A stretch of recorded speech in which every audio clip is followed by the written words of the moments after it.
आप सभी लोगों से आग्रह है कि पूरा वीडियो देखें। राज्यपाल के भाषण से बड़ा नहीं ना है। जी नहीं, मैं सबसे पहले तो माननीय राजीव रंजन जी ने जो की बात से ही मैं शुरुआत करूंगी कि उन्होंने कहा कि अपार बहुमत मिला। नीरज कुमार, मैं सॉरी, नीरज जी ठीक है, वो हम लोग एक साथ रहे हैं, एक साथ राजनीति किए हैं, तो इसलिए थोड़ा सा हो जाता है। तो चलिए, तो ये जो उन्होंने कहा कि अपार बहुमत उनको मिली है और इधर एक कहर बरपा है। तो अब विपक्ष को क्या कहर बरपा है वो तो सब लोग देख रहे हैं, मगर बिहार की महिलाओं पे जरूर कहर बरप रहा है, ये तो देख रहे हैं हम लोग। और ये कहर हमारी बेटियों पे जबरदस्त रूप से बरस रहा है। जिन महिलाओं ने आपको वोट दिया, आपकी सत्ता बनाई, आज 3 महीने भी उस सरकार के नहीं हुए हैं, मगर हमारी बेटियां मौत के मुंह में समा रही है। नीट छात्रा का प्रकरण बोलते हुए कलेजा भर जाता है, आंखें भर आती हैं कि समाज की बेटी बहुत मुश्किल से आगे बढ़ती है महोदय, बहुत मुश्किल से आगे बढ़ती है। वो परिवार से लड़ती है, समाज से लड़ती है, तब वो आगे बढ़ती है। वो अपना सपना देखती है, वो डॉक्टर का सपना देख रही थी, डॉक्टर बनने का, और उसे जिस तरह से उसकी हत्या हुई है, जिस तरह से उसका बलात्कार हुआ है, पूरे सरकार को शर्मसार होनी चाहिए महोदय, मगर एक जिक्र तक नहीं है। आप बहुत आराम से कह देते हैं कि हमने सीबीआई जांच कर दी। सीबीआई जांच आपने किन परिस्थिति में किया है, उसका परिवार, उसकी मां जब बोलती है, सुने होंगे आप लोग भी, कलेजा फट जाएगा। वो कहती है कि डीजीपी साहब ने मुझे बुलाया और कहा कि ये बात तुम मान लो कि तुम्हारी बेटी आत्महत्या कर ली है। डीजीपी साहब है, कहते हैं कि तुम्हारी बेटी पढ़ती नहीं थी, तुम्हारी बेटी डायरी लिखती थी। कोई एक बेटी अगर डायरी लिखती है तो एक मिनट बोल लेते हैं महोदय, बोल लेते हैं नीरज जी बोल लेते हैं, उसके बाद बोलिएगा। 1 मिनट नीरज जी बोल लेते हैं, फिर आप बोलिएगा, लाइट टूट जाएगा, बोल लेते हैं। डीजीपी की जब बात आई है, यहाँ के पुलिस विभाग के आला अफसर हैं जी, और उनके बारे में ऐसे कहते हुए आपको मैंने किस रिस्पॉन्सिबिलिटी से कह रही हैं? जी, उनकी माँ ने मुझे जो बताया, मैं इस बात की जिक्र कर रही हूँ। उनकी माँ ने जो मुझे बताया महोदय, सोशल मीडिया पे पूरी बात आ रही है। बोलिए सभापति महोदय, एक मिनट, हम एक ही अनुरोध करना चाहते हैं।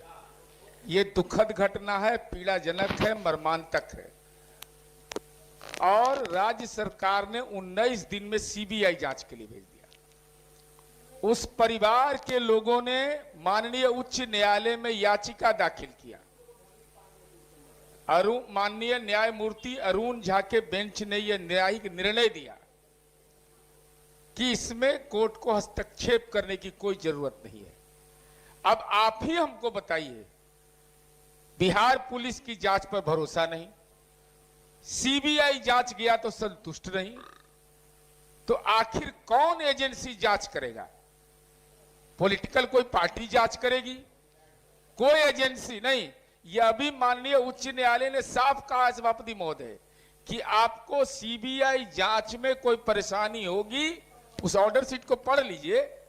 मैं उस ऑर्डर शीट को देखा हूं सभापति महोदय, तो उसमें उन्होंने कहा कि अगर कोई आपत्ति होगा तो आप कोर्ट आइएगा, अन्यथा सीबीआई पर भरोसा करना चाहिए। लेकिन सभापति महोदय एक स्लाइड, लेकिन हम इस बात के लिए आप लोग अपनी राय दीजिए जरूर। जिसके साथ घटना हुई, उस मां की पीड़ा, उसके परिवार की पीड़ा सरेआम नीलाम करने का किसी को अधिकार है? जब राज्य के देश के अंदर पोस्को एक्ट है, निर्भया कांड के बाद माननीय सर्वोच्च न्यायालय का निर्देश है, नेताओं पर जिस ढंग से अनर्गल टिप्पणी की जा रही है और जिस ढंग का अनाप शनाप प्रचार किया जा रहा है, क्या इस बात के लिए सभापति नहीं, पोस्को एक्ट का अनुपालन होना चाहिए कि नहीं? ये सवाल महत्वपूर्ण है सभापति महोदय। मंडल में डिग्री कॉलेज, महिला डिग्री कॉलेज आप खोलें, जिससे कि हमारी बेटियां, हमारे बच्चे आगे बढ़ पाएं। नहीं तो आप बात, बहुत बड़ी बड़ी बात आई है, मगर वो हमारा बात हो रही है, घोषणा हुई है, बहुत पहले से घोषणा हुई है, मगर वो खुल नहीं रहा है। इसलिए जल्द से जल्द इसे खोला जाए। दूसरा संदर्भ में ये कहना चाहूंगी महोदय कि बात आई है राज्यपाल जी के ये में कि तमाम सड़कें और तमाम जो 6 घंटे के अंदर पटना आना, जिला का पूरा सौंदर्यीकरण करना, मगर इसके कारण आप बड़े पैमाने पे बुलडोजर चला रहे हैं। इसके कारण हो या अन्य कारण हो, बड़े पैमाने पे जो बरसों बरस से, 100 बरस से, 50 बरस से जो झोपड़ियां बसी हुई हैं, उन झोपड़ियों पे बुलडोजर आप चला रहे हैं। मगर बुलडोजर, ठीक है, आपको बोलना होगा, आप बुलडोजर चला रहे हैं और इस बुलडोजर पे आप कोर्ट में एक कानून है, पीपी एक्ट 1948, इसमें यह भी कानून है महोदय कि आप जहां जो लोग बसे हुए हैं, आप उसे पर्चा निर्गत कीजिए, उसको पट्टा दीजिए, और जिस जमीन पर ये नहीं दे सकते, उस जमीन पर उन परिवारों के लिए आवासीय कॉलोनी बना करके उनको आप दीजिए। इसी सरकार ने निर्देश दिया है कि बिना वैकल्पिक व्यवस्था के किसी को भी हम नहीं उजाड़ेंगे। कोर्ट ने भी इस बात का निर्देश दिया है कि बिना वैकल्पिक व्यवस्था के नहीं उजाड़ेंगे। मगर जिन महिलाओं ने आपको वोट दिया, वो महिलाएं चीख चीख करके कह रही हैं कि हमने वोट दे करके गलती की, 10,000 रुपया लेकर के हमने गलती की, इसलिए आगे से अब कोई पैसा नहीं लेंगे और ऐसी सरकार को हम वोट नहीं करेंगे, ये भी कह रही हैं। इसलिए महोदय, इस विषय पर भी ध्यान दिया जाए। दूसरा, निश्चित तौर पर रामबचन राय जी ने भी कहा कि समृद्धि यात्रा, मैं भी इसे समृद्धि यात्रा ही कहूंगी।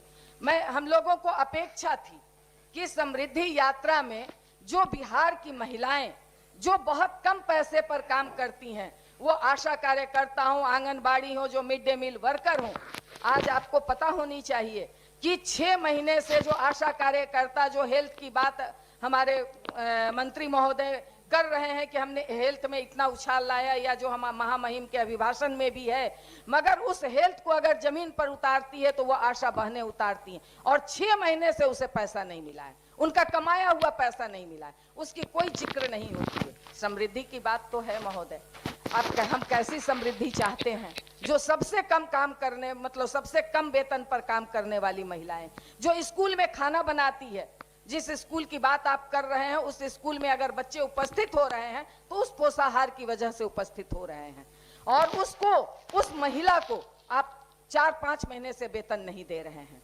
आंगनबाड़ी की वही हाल है महोदय। तो इसलिए ये इस बात को भी लाना चाहिए, शामिल करना चाहिए।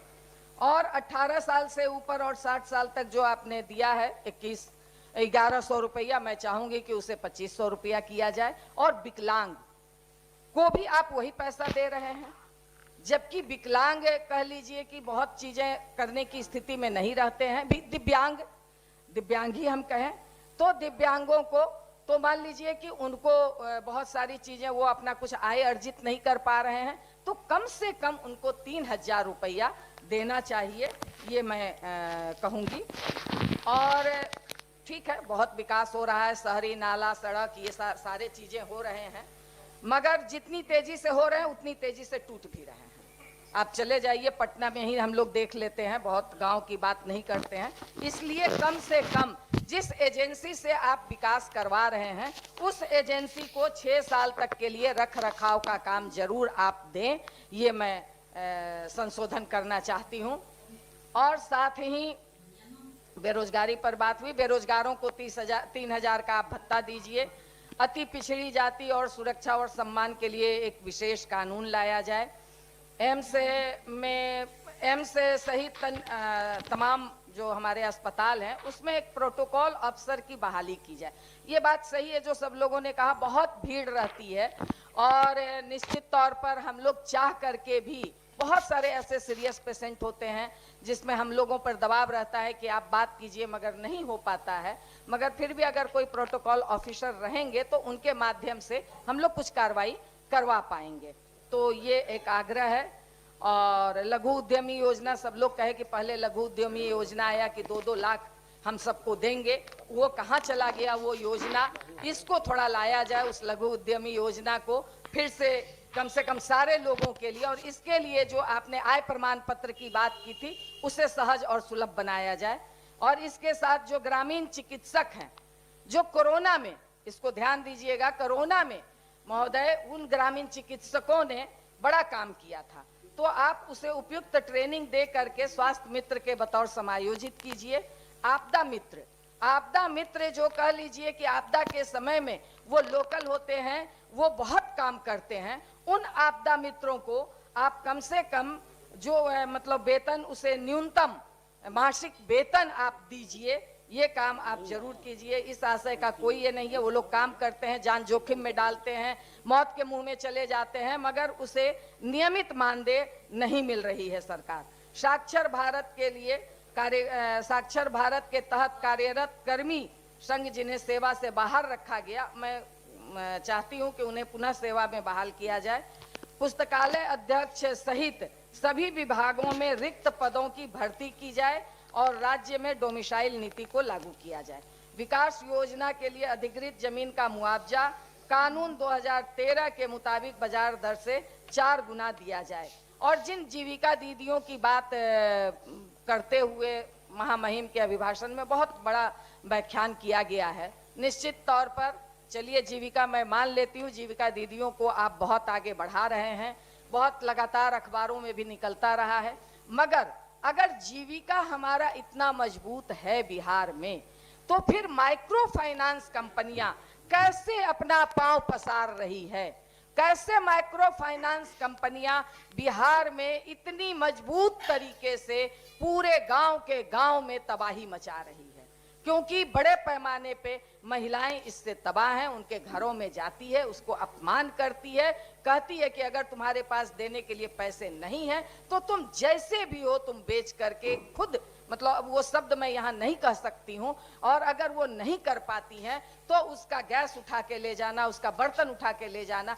आप सभी लोगों से आग्रह विनती है कि इस चैनल को सब्सक्राइब कर ले, बेल आइकन दबा दें और सभी आशा ग्रुप में इस वीडियो को जरूर शेयर कर दीजिए। धन्यवाद दोस्तों, प्लीज वीडियो को लाइक कर दीजिए। और आप लोगों का क्या मांग है सरकार से, आप लोग कमेंट में जरूर लिखिएगा। धन्यवाद दोस्तों।